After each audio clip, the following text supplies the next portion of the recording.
spicy chipotle shrimp. Sunny beach in Mexico. Icy Mexican beer. It's hard to imagine anything more relaxing. But, you know, what if you haven't got a Mexican beach? I mean, what if you haven't got any beach at all? What if you haven't got any Mexican beers or even a sunny day? Well, I'll tell you, there's one thing that always puts me in that vamos a la playa mood. Shrimp. Camarones.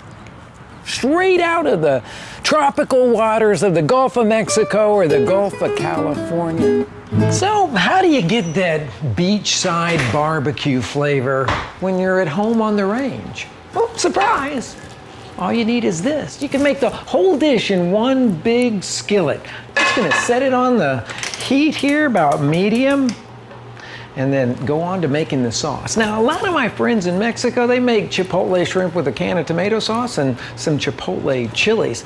But if you really want that beachside barbecue flavor, well, I like to start by roasting fresh tomatoes and garlic and onions. The tomatoes, they just go on a baking sheet and then under a broiler for about 6 minutes per side till they're blackened and blistered, and then just peel off the skins, and I'm gonna put them directly into food processor. The garlic gets roasted as well, just in a dry skillet. It takes about 15 minutes turning it there, still in its papery little skin. When it's soft on the inside, then you can let it cool down, peel off the papery skin, and I've got a bunch of garlic, 6 cloves of garlic that are gonna go in there. I've got a couple of slices of onion that's already here on the stove, and these have been roasted on a piece of foil. It only takes about 5 minutes per side until they're soft, and they're gonna have a nice sort of sweet and caramely character to it. For spices, well, this is where it gets kind of interesting. Add a couple of cloves to it. I think that would be too many. And some black pepper. That'll give it a nice kick. I'm gonna grind that up in our Mexican mortar, releasing all of those beautiful aromas. The black pepper and the cloves, they just come right up and greet you in the face. That goes there. About 1/4 cup of water just to help everything go around. And now to the chipotles that give this dish its name. These are the dried, smoked jalapenos, and you can buy them in the grocery stores, especially the Mexican grocery stores, reconstituted in this tomato sauce, little vinegary tomato sauce that they call adobo. And I'm going to put 3 of those right into the food processor with all the rest of the ingredients. You like it spicy, you might go to 4. I mean really spicy. If you like it less spicy, then just put 2 and make a puree.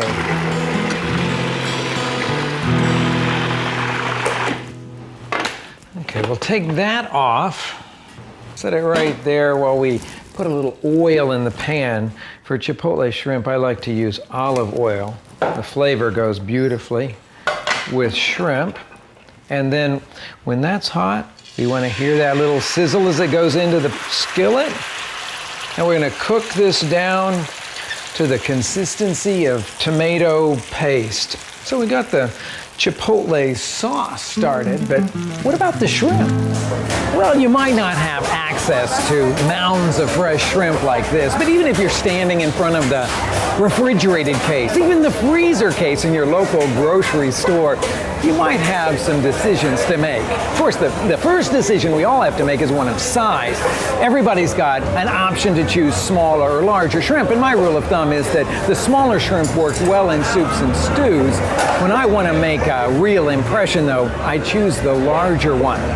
And you might find different colors of shrimp. Like, look at this one. This is a white shrimp. Looks like Gulf white. It's actually from a laguna, one that they call Cristal. Sweeter water, sweeter shrimp. But mostly what we'll see is brown shrimp from the Gulf. It's a good all-purpose shrimp. Now, when it comes to cooking shrimp, well, the first thing that's in some people running is the cleaning. But it's really very simple. Let me show you how to do it. When you buy the shrimp in the shell like that, just grasp it right around those little legs there and peel back the shrimp shell. Do the same thing the next level down. I'm going to leave the last joint intact and the tail just because I like the way it looks. Now next comes the deveining of the shrimp. This is to get rid of the intestinal tract, and you slice it with a small knife right down the back like that, and you'll see if you find that little vein or that little intestinal tract. A lot of times with the farm-raised shrimp, they won't have one. Like this one doesn't have one in there. But sometimes you'll find this little dark track right there. There's a little bit of the track, but it doesn't have anything dark in it at all. The shrimp then are ready for the cooking. So we'll put them directly into our skillet with the cooked down sauce, and we'll turn it here. I'm going to actually put the temperature up so that we can cook it over a almost high heat for 3 or 4 minutes until the shrimp are evenly cooked. Okay, the shrimp have turned from translucent to milky white. I've just got to give them their final little seasoning of salt and stir that in. These are delicious. Warm the way they are now or at room temperature. I'm ready for plate number 2.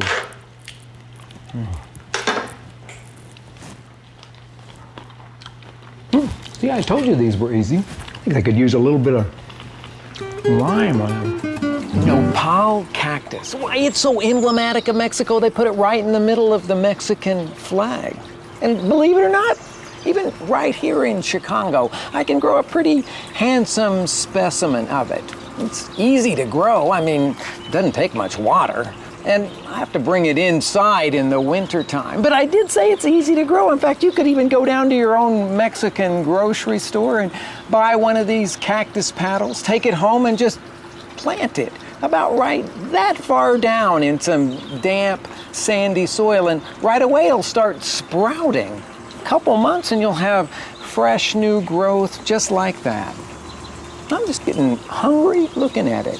Yeah, you see, they use it as a vegetable in Mexico. It's not just some pretty piece of the landscape. They crack off that new growth and then they clean it. Now, cleaning it might be the hardest part of this whole project. The first step is to go all the way around the outside of it, cutting off the edge because there's lots of those little stickery spines in that. Once you've got the exterior cleaned like that, then use the perpendicular side of your knife to just scrape off all those little tiny nodes. When you get to the thick part, up at the base of where you knocked it off, just use your knife to cut right in through it like that.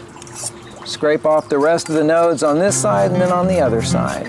A lot of people say that the flavor of the nopal cactus is a little bit like lemony artichokes. Other people say its texture is a lot like okra, which it is. And most of them will ask you to cut the nopal cactus into little squares before you cook it. Pretty simple process, and there you have it. One of the great secrets of Mexico. Just look at those armored beauties. Could you just imagine being the first person to bite into one?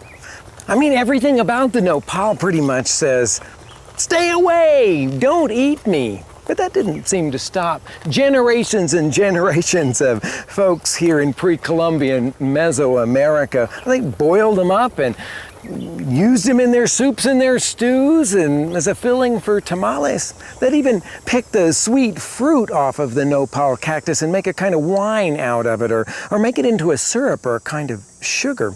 The nopal actually has a lot of different medicinal uses as well. They say it cures everything from fevers to diabetes. But the most amazing nopal secret of all, I think, is happening right here, right now, in this cactus plantation. And you know what? My shirt holds the secret.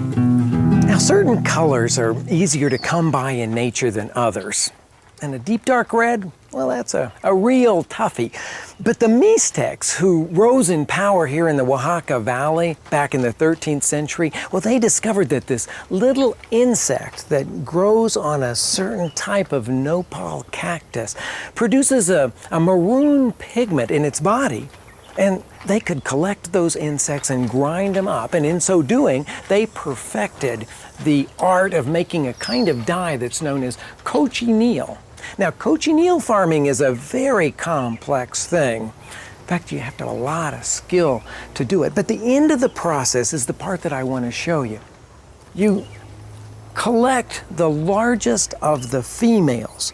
That's what you see right there, encased in the white cocoon. And if you pick one of those off and crush it between your fingers, what you see there is that beautiful maroon colored pigment. So the Spaniards came here looking for gold, but instead they saw red. Now, some of us are old enough to remember what it felt like to sit in awe in front of the first color television set. Well, I think that those early Spanish explorers must have been every bit as dazzled when they got the first hit of cloth that had been dyed with Technicolor cochineal. And soon all of Europe had scarlet fever. Remember, there were no redcoats in England until after cochineal made its way to Europe.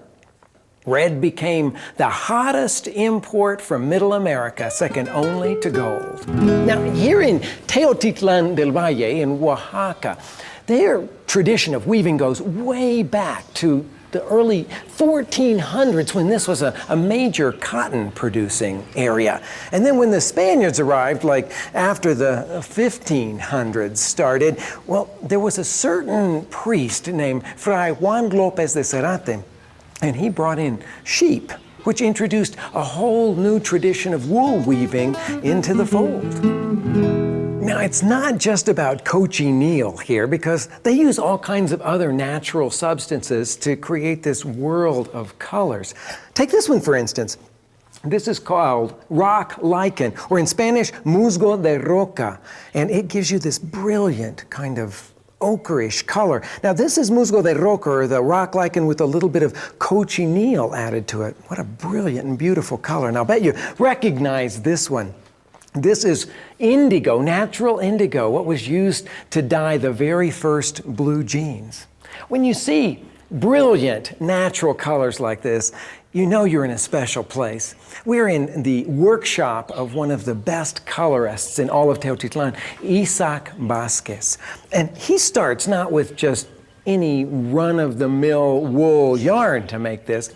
They actually buy the wool in its natural state and then hand card it, hand spin it, and then, of course, hand dye it with all of their natural dyes. And then after it's put into skeins like this, it's ready to be woven into these beautiful rugs. Now, we're working on a large loom here, and it's a pretty simple setup. This white warp that's here is made of part wool and part cotton, and then all the colors are woven into it. And it's done sort of tapestry style. You'll see there's no shuttle that shoots back and forth here. What Senor Faustino is doing is to create this very intricate and beautiful design with many different colors woven in one at a time by hand there. So say you're a little adventurous and you've never had cactus before. Well, I suggest shrimp with chili guajillo sauce and cactus. It's a perfect first foray. It starts by making a really classic red chili sauce out of the guajillo chili. That's the smooth skin one. Looks a little like a New Mexico chili, but with more bite. Pull off the stem end, then dump out the seeds, tear them into flat pieces, and toast them on a griddle or a skillet, pressing them down for a few seconds until they release their aroma into the room, flipping them and pressing them down again. Put them all into a bowl, cover them with hot tap water, and let them reconstitute for about 20 minutes. Now, when they're completely soft, then put them into a blender jar leave all of their soaking liquid behind, and add to them some roasted garlic with the 3 classic herbs and spices for a red chili sauce. That's cumin, black pepper, and Mexican oregano. Now, I like to crush them right before I use them in a little Mexican mortar. Any kind of mortar, of course, will work. These release their aromas so beautifully when you crush them right before you use them. Add chicken broth to let everything go through the blender blades, and then make a smooth puree.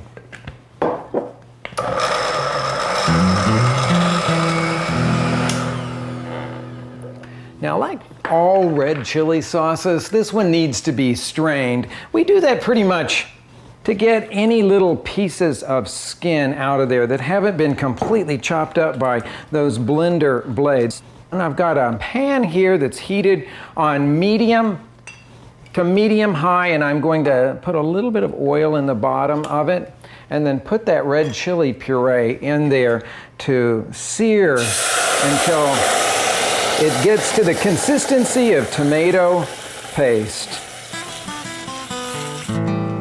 Then pour in some broth, and then let that simmer, stirring it every once in a while for about 45 minutes until it's a sort of medium consistency.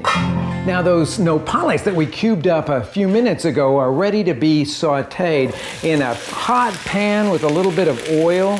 Just toss them around there, and the first thing that you'll notice is that they're going to lose a lot of liquid into the pan. When it's all evaporated and they've begun to brown 4 or 5 minutes, you'll know that they're ready.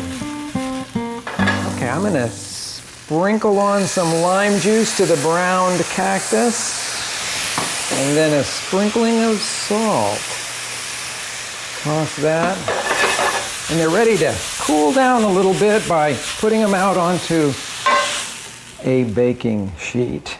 Now, the pan goes right back on the fire because I'm going to use it to cook shrimp in. Drizzle in a little oil down the side and toss those until they're milky white. It's about ready. I'm going to put in a little chopped tomato. Sometimes I like to use roasted tomato to add even more intensity and sweetness. Toss those around, and it's time to season the sauce.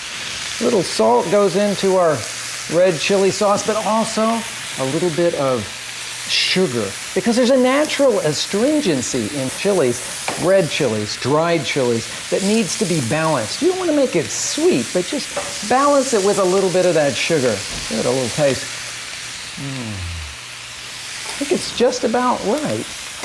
Pour that right into the skillet with the shrimp. Stir that all up. And that's all there is to the dish. Last spoonful of our Guajillo-sauced shrimp. And now, the quick fried cactus. It's the gem of the desert, meeting the fruit of the sea. Que viva Mexico. But if you really want to appreciate that sweet, briny, fresh ocean flavor of shrimp, there's one preparation that really shines through. That's ceviche. What? Its name even sounds refreshing, doesn't it? It's chilled seafood marinated with lime and cilantro and green chilies. Now, typically, it's the acid in ceviche that cooks the raw seafood. I mean, it actually gives it the texture of seafood that's been cooked with heat. But you know, if you got one of these babies handy, you could lay your seafood on the grill to give it a new twist, a new flavor. It's heated to about medium high, and I've got shrimp for our ceviche. I got it on skewers too, because that's the best way to grill shrimp, I think. Now, rather than oiling my grill grates, I'm gonna oil the shrimp itself. Spray some oil on it. Lay it right on the grill like that. Sprinkle it with a little bit of salt. Grill it for a couple of minutes, then turn it over and Couple more minutes with a sprinkling of salt will just do the trick. Now once the shrimp has cooled off, then cut it into small bits. Add a little diced red onion. This is beautiful for color as well as flavor. And then I've got some green chili. This is the one that I like to use the most, the Serrano chili. To that, I'm going to add a little bit of fresh thyme. I like to grow thyme plants because you can get that fresh punch. Just stripping the leaves right off of the stems like that. Now I'm going to put in a little bit of Mexican oregano, and that of course comes in the whole leaf form, so you want to just crush it between your hands. And now the acid for which ceviche is so well known. A little bit of this apple cider vinegar adds a different dimension to this, but of course it's the lime juice that everybody associates with ceviche. It'll only take about an hour for the lime juice to really flavor this mixture, and I'm going to put it in the refrigerator for it to marinate. The really wonderful thing about ceviche is that you can finish it in a variety of different ways. You can make it simple, you can make it elaborate. You might want to put in a little bit of chopped jicama for that beautiful little slightly sweet crunch. Maybe some tomato, especially if it's tomato season. Then how about some avocado for some creaminess? And of course, it really wouldn't be ceviche without a good sprinkling of cilantro over the top. Add some salt to that, stir it all up, and you've got quite the refreshing dish on your hands. There's a lot of different ways that you could serve this. A lot of times I'll put it out in a party, just in a big bowl, and let people dip in and help themselves. For a fancier dinner, you might want to put it into martini glasses lined with lettuce. This is Mizuna lettuce. Just pile it up beautiful as a first course. Do you know what? Just a couple of chips, or maybe even some saltine crackers like they do in Mexico, and you're ready to experience the quintessence of beach cuisine. Whether you're chilling out along the beach in Veracruz or just conjuring up a little Mexican vacation in your own backyard.